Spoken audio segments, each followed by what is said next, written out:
Assalamualaikum warahmatullahi wabarakatuh. Perkenalkan, nama saya Samsul Ma'arif, saya dari Universitas Pelita Bangsa. Saya mendapatkan tugas dari matkul perancangan sistem informasi. Yaitu saya disuruh milih beberapa project, ya judul project ya. Dan saya milihnya sistem distribusi barang. Mungkin ini sedikit sealur dengan ini ya, bisnis saya di rumah. Kita langsung ini dulu.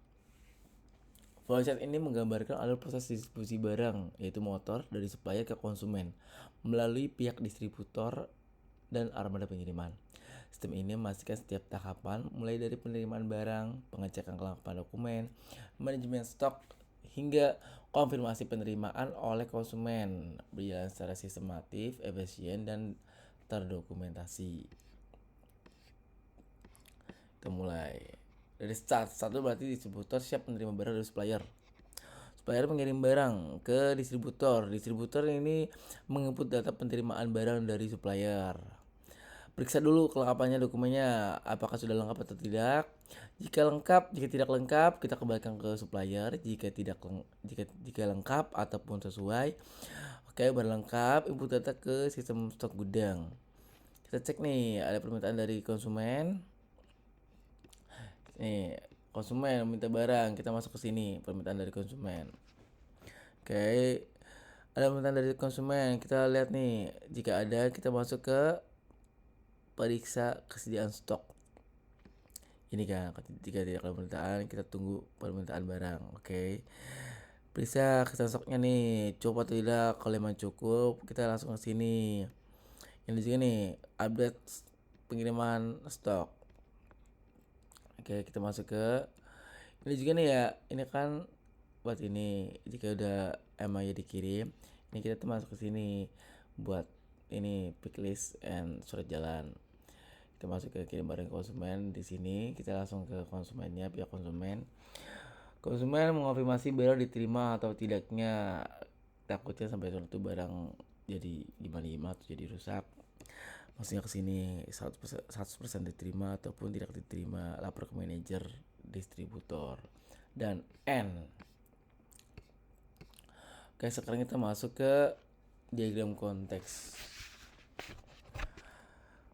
Penjelasan diagram konteks sistem distribusi barang. Diagram konteks ini menggambarkan gambaran umum dari sistem distribusi barang sebagai satu kesatuan proses utama yang berinteraksi dengan entitas eksternal. Tujuannya adalah untuk memperlihatkan aliran data masuk dan keluar dari sistem tanpa menampilkan proses internal yang lebih detail. Ini untuk ini ya, sangat sederhana banget ya. Saya jelaskan yang singkat aja nih. Untuk proses utama ini, sistem distribusi barang menjadi pusat pengolahan seluruh aliran informasi sistem ini, yaitu menerima data pengiriman dari supplier, menyimpan data stok di gudang, meneruskan data pesanan ke bagian pengirim, dan mengirim status pesanan dan laporan distribusi kepada pelanggan. Jadi ini supplier ke sistem ke gudang, gudang ke sistem. Supplier sistem nih, data barang masuk, sistem ke gudang, data stok barang, gudang ke sistem, laporan stok barang, sistem ke pengiriman, data distribusi barang, pengiriman ke sistem, laporan status pengiriman, pelanggan ke sistem, data pesanan barang, sistem ke pelanggan, status pesanan dan informasi barang. Kita masuk ke diagram zero. Diagram zero ini menjelaskan tentang menggambarkan rincian proses dari sistem utama distribusi barang yang sebelumnya hanya digambarkan sebagai satu proses tunggal dan pada diagram konteks. Dalam diagram ini, proses dibagi menjadi 4 subproses utama, yaitu penerimaan barang, penyimpanan barang, pengiriman barang, dan pelaporan monitoring. Sistem proses memiliki aliran data flow, yang menghubungkan entitas eksternal seperti supplier dan konsumen dengan sistem utama. Penerimaan barang, input data barang dan dokumen pengiriman dari supplier. Prosesnya, sistem ini mencatat data penerimaan barang dari supplier, memeriksa kelengkapan dokumen, dan memastikan kondisi barang sesuai pesanan. Untuk outputnya sendiri, data barang diterima yang dikirim ke proses. Lapor menerima barang dikirim ke sistem untuk arsip penyimpanan barang, yaitu input data barang diterima dari proses. Proses barang yang diverifikasi dimasukkan ke dalam gudang, kemudian sistem memperbarui dan data stok barang sudah diverifikasi dimasukkan ke dalam gudang, kemudian sistem memperbarui data stok gudang. Jadi ya sederhananya gitulah. Ini untuk mengetahui sistem ini berarti itu kita berarti ini sedikit memperjelas dari diagram konteks ya. Untuk pelaporan monitoring input data, penerimaan stok, pengiriman. Proses sistem ini mengolah seluruh data untuk menghasilkan laporan perform distribusi barang dan status pengiriman. Untuk outputnya laporan distribusi ke manajemen, status pengiriman ke konsumen. Oke, kita lanjut ke normalisasi sistem distribusi barang. Data masih bercampur, belum dipisahkan antara entitas. Supplier mengirim barang, kode barang, nama, jumlah dokumen. Distribusi menerima barang masuk stok gudang. Selanjutnya konsumen memesan barang, armada mengirim barang, pengiriman dikonfirmasi, dan manajer mendatangi barang tidak diterima. Yaitu singkatnya tuh kayak kita mengasih barang lewat, ada yang mengirim barang ke konsumennya, si konsumen mengecek barangnya oke atau enggak. Kalau oke atau enggak oke, kita bisa lapor ke manajer. Untuk ini semua data harus atomik, tidak ada data yang digabung. Hasilnya muncul entitas dasar. Ini untuk sederhananya. Harusnya ini saya dipakai table biar nggak bingung. Untuk selanjutnya kita masuk ke untuk kesimpulan ini, normalisasi yaitu proses normalisasi pada sistem distribusi barang dilakukan hingga mencapai third normal form. Melalui normalisasi, setiap data dipisahkan ke dalam table sesuai fungsi masing-masing. Nah, apa yang tadi saya bilang, harus itu tadi saya bikinnya pakai table. Fungsi masing-masing sehingga tidak ada duplikasi data, tergantungan transitif ataupun data yang tidak relevan dalam subtable. Subtable menggunakan primary key, yaitu yang unik, dan hubungan antara tabel dibuat menggunakan origin key agar data lebih terstruktur. Hasil akhirnya adalah tujuan tabel yang mempresentasikan proses distribusi barang, supplier barang, penerima barang, stok gudang, konsumen, pesanan, dan pengiriman. Struktur tabel yang telah ternormalisasi ini memastikan bahwa penyimpanan data menjadi lebih efisien, akses data menjadi lebih cepat, serta meminimalkan inkonsistensi data pada sistem. Untuk IRD seperti ini ya. Ini nggak mau dipahami lah. Oke. Aslinya menurut saya mah dari awal sampai akhir sedikit sama sih.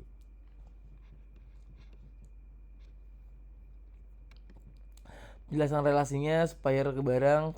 Satu, supplier dapat masuk banyak barang. Untuk penerima barang diterima dicatat setiap kali pengiriman, yaitu jelas datanya yang dicatat agar tidak ada namanya kita ngirim barang, setiap pengiriman harus wajib dicatat. Barang stok gudang, setiap barang punya data stok gudang. Untuk konsumen dapat membuat beberapa pesanan pengiriman. Setiap pesanan hanya punya satu pengirim, jadi itu setiap satu pesanan konsumen yang minta. Jadi kalau si konsumen meminta barang ke distributor, itu distributor hanya mengasih satu barang atau pengirim gitu. Untuk kesimpulannya, IRD menggambarkan hubungan antar entitas dalam sistem distribusi barang secara visual dan terstruktur. Pada IRD ini terdapat 6 entitas utama: supplier barang, penerima barang, stok gudang, konsumen, pesanan, dan pengirim.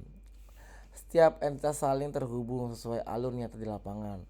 Contohnya nih, supplier masuk banyak barang, konsumen dapat buat banyak pesanan, dan setiap pesanan hanya memiliki satu pengirim. Ingat ya, dan setiap pesanan hanya memiliki satu pengirim. Relasi ini menunjukkan bagaimana data bergerak dan saling berhubungan dengan sistem.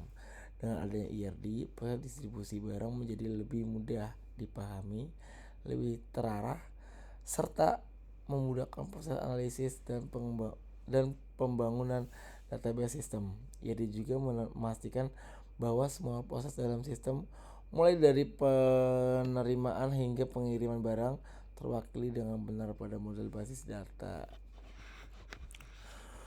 Untuk HIPO itu hierarchy input proses output. Sistem distribusi barang jual beli motor. Untuk level 0-nya nih ya, sistem distribusi barang yaitu untuk input data supplier, pengolahan distribusi untuk proses pengolahan distribusi barang, untuk outputnya laporan distribusi. Untuk inputnya data barang, pengolahan stok, laporan stok, data pesanan, pengolahan pesanan, laporan pesanan. Aslinya gak banget dipahami sih dari semua ini, dari sistem distribusi barang, penerimaan barang, penyimpanan barang, pesanan barang, pengiriman barang, dan pelaporan. Seperti di penerimaan barang nih, data barang dari supplier, untuk inputnya, untuk prosesnya input data penerimaan, ya kan, penerimaan barang atau tidaknya di data barang diterima. Untuk penyimpanan barang, data barang diterima, kita update nih stok barangnya, outputnya data stok terbaru. Pemesanan barang, data konsumen, input pemesanan, data pesanan. Dan untuk pengirimannya barang sendiri yaitu data pesanan untuk inputnya. Untuk proses nih, kita buatkan surat jalan untuk isinya, armadanya. Dan data stok untuk prosesnya pengiriman barang, kita bisa cek status pengirimannya, udah terkirim atau tidak. Pelaporan data barang, kita rekap dulu datanya, masuk ke laporan stok. Data stok kita lanjut ke pengolahan laporannya dan masuk ke laporan distribusi. Untuk simbolnya sangat sederhana, HIPO menggambarkan struktur fungsi sistem dari level utama hingga subproses secara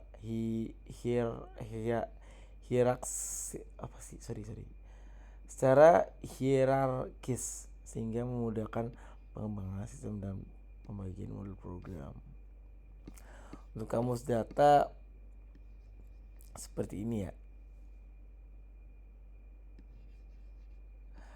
Kita langsung masuk ke UI aja ya. Nih, UI-nya sangat-sangat gampang dipahami. Yaitu halaman login. Ini kemungkinan ini masih dalam tahap pengembangan ya. Untuk halaman login, input username, password, tombol login, hak akses, admin, gudang, pengirim, dan manajer. Ini selain ini kemungkinan tidak bisa mengaksesnya ya.